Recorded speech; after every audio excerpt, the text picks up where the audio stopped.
course creator came to me completely stuck. She had the audience, the product, the passion, but was still falling behind each and every week. This was not because she wasn't working hard, it was because there were blockers at every single layer of her workflows. So I mapped them all out and I ended up counting 7. This is what we did to add automations and remove those blockers with a sprinkling of AI. My name is Jared. I'm the manager of customer success at an AI-first company. I'm also a creator consultant where I help creators map out all their problems, eliminate them so they can ultimately use AI to elevate the human connection. So I'm going to cover 3 things: the blocker map before we touch anything, what AI tools and automations we plugged in, and what actually changed, including the stuff that didn't quite go as I expected. So before you can fix anything, you have to actually see everything. And most creators never do that important step. So when I first got into this with her, I didn't open a single tool, I didn't touch anything. I just asked one question. Walk me through your week. What are the tasks that you do each and every single day that is related to your course business? What came back was chaos, but I can work with chaos. We realized she was writing her own email sequences, recording and re-recording the lessons because she had no solid script system, manually answering the same onboarding questions every week from new students. And on top of all of that, she was trying to build a content flywheel with 0 bandwidth left. I mapped out these blockers across 4 key categories: creation, making the actual course content; communication, student onboarding, Q&As, follow-ups; distribution, actually getting the content out there across all the platforms; and operations, that oh so important admin layer that actually keeps everything held together. 7 blockers. Some were time blockers, some were decision blockers, like places where she would stall because she didn't know what to do next, and a couple were confidence blockers, dressed up as workflow problems. This next part is where most people go wrong. They try to fix everything at once. We didn't, we triaged, because you cannot do it all at once. I've seen it over and over again, it does not work. So we ranked the blockers by 2 things: how much time they were costing her and how much mental energy they were draining from her. And those 2 aren't always the same thing, and the distinction matters a hell of a lot. Here's what we did layer by layer. The first section was creation blockers. So we used Claude here for lesson scripting and structure. It's not that she was a bad writer, she was a slow writer. So we built a template that we used the course topic, the learning outcomes, the target student, and now her first draft for each lesson is 80% done before she's even opened a blank page. This all led to her recording time significantly dropping, so saving her time. The second section was communication blockers. What we did, we used AI to draft onboarding sequences, and we made a response library. So she was writing the same email 5 times a week. We turned her best answers into a response library, then we used AI to personalize it per cohort. Her students are now actually getting better, more consistent, faster responses that are tailored in her voice. The third topic, distribution blockers. So what we came up with was a repurposing pipeline.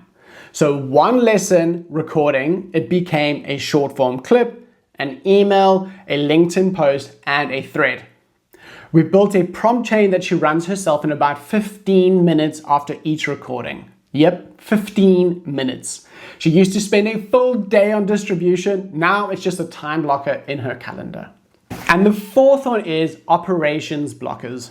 What we did, we used AI for weekly planning and decision templates. This one surprised her the most. What we did, we built a simple weekly planning prompt. What's in progress, what's stuck, and what decisions need to be made. She runs this every Monday morning, and it's basically her thinking partner for the week ahead. Now she's fully prepared and not doing anything retroactively, removing stress. Did everything work perfectly? No. I'll tell you what didn't work in a second, but first let's talk about the after, where this creator is today and the success that she's had as a result of doing the hard work now, the mapping, the removing of blockers. The after isn't always about better numbers, decreased time, less stress. Sometimes it's a little bit deeper. And 3 weeks in, the creator sent me a message that went something like this. I feel like I have my business back. Not I'm more productive, not I save time. She had control. She had the reins back in her hands. And that is the real before and after. From chaos to control. Of course, there were some concrete outcomes that we had because of this. There was a new course lesson production cycle. So she had a faster turnaround from the outline to actually having something recorded. Her student onboarding, they're getting same day responses instead of 48 hours plus waiting. Content output has become consistent each and every single week, where before it was sporadic. And of course, the big one, her mental state. She stopped dreading Mondays and started looking forward to getting her week going in great momentum. All right, so what didn't work? One tool that we tried for her auto-generating lesson outlines and structure was super generic, flat content. We ended up scrapping the whole thing. The AI that we had built then, it didn't know her students and it didn't know herself well enough to create structure that actually reflected the students' questions and struggles. So we fixed it by feeding it real student Q&A data first. So the lesson there was that AI is only good as the context you give it. Garbage in, garbage out. Even if the system works, the output's going to be super bad. Also, the repurposing pipeline took around 2 weeks to actually feel natural. At first, she resisted it because it kind of felt like cheating to her. But that was actually a mindset blocker, not a workflow blocker. And no matter what we did with no AI or automations would help fix that. That is a deeper, different kind of conversation. I said it in the beginning. She had the audience, she had the product and the passion, but she also had those 7 blockers. Now, what we did wasn't rocket science, it wasn't magic. It was mapping out the problem clearly and then being super clinical about introducing AI and how it's actually going to help her. The framework is simple. Map the blockers by category, triage by time cost and mental cost, and build the lightest AI system that removes each one. Don't automate everything on day one. It's not going to work. I can promise you that. Automate the stuff that's actually zapping your energy, that's stealing your time. That's the real magic here. Whether you're a customer success professional helping a customer, or you are a creator trying to figure out your own workflow.